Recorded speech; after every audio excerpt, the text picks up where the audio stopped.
that idea that someone might not see it like you do and wants to remove the heart and wants to remove that, or like trying to get to that heart of the story and understand what it is so that you can really let other people know, hey, this is what the story is about, and this is where you're going to dive in and really sink your teeth into this. Mm-hmm. Well, there are so many ways to tell, the story, and it's up to the writer to tell it in their own unique way. I have my own unique voice, as do you, and as do you too, Peter. And if we were all to say, write a Halloween story about a jack-o'-lantern, we'd turn in 3 completely different stories, maybe in 3 different genres. Yesterday, I ran through story galleys of a short story that I've sold, and the editor, I love this editor, but it's the first time we've worked together, and he really sort of butchered out my voice.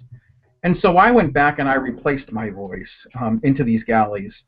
That's the danger one runs, I guess, in anything, in any creative venture, is that they're just not going to get, my point of view. They're not going to get my thing across. But I have to say that hasn't happened often. Generally I turn in a story. I've told the story the best way that I can. Sometimes they'll come back and want to rewrite and want something changed, and if I agree with it and I think it benefits the story, sure, I'll do it. If it removes, Gregory Norris from the equation, then it's not my story anymore. Which is one of the reasons why I don't live in Hollywood. Everything is done by committee out there. I mean, I was in Hollywood for the longest time. Very happily now, right from, I'm looking out at Mount Washington from my office window as we speak, where I'm able to do what I want to do, the way that I want to do it, and then put it out into the world, and and hopefully have an editor or a publisher or a producer come along for the journey and enjoy it the way that I've presented it. Mm-hmm. But, I think, as writers, we all, have to strike the perfect balance between humility and ego, and find that middle ground where we are completely at ease defending our choices in writing. This is the way I did it, and this is the way it should have been done. And and if you do it enough times, you do, like anything, the practice is going to really benefit you when you sit down with your pen or your fingertips to the keyboard, and and you'll know that for Clark's jack-o'-lantern story, this was the right way to go with that story.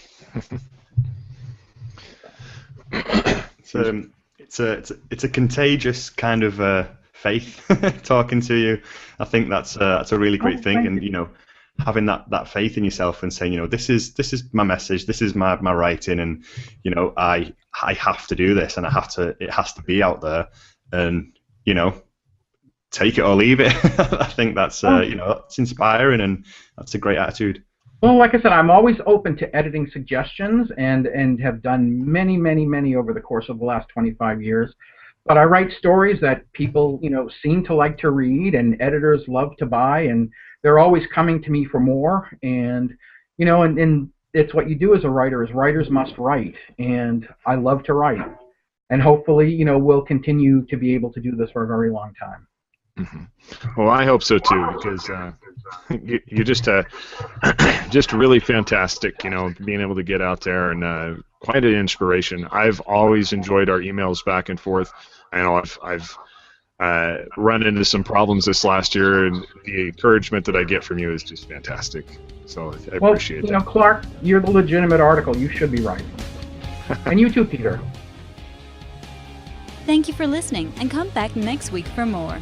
Please visit thebookeditorshow.com for show notes, links to guests, books and extras, and for information on how to be a guest on the show.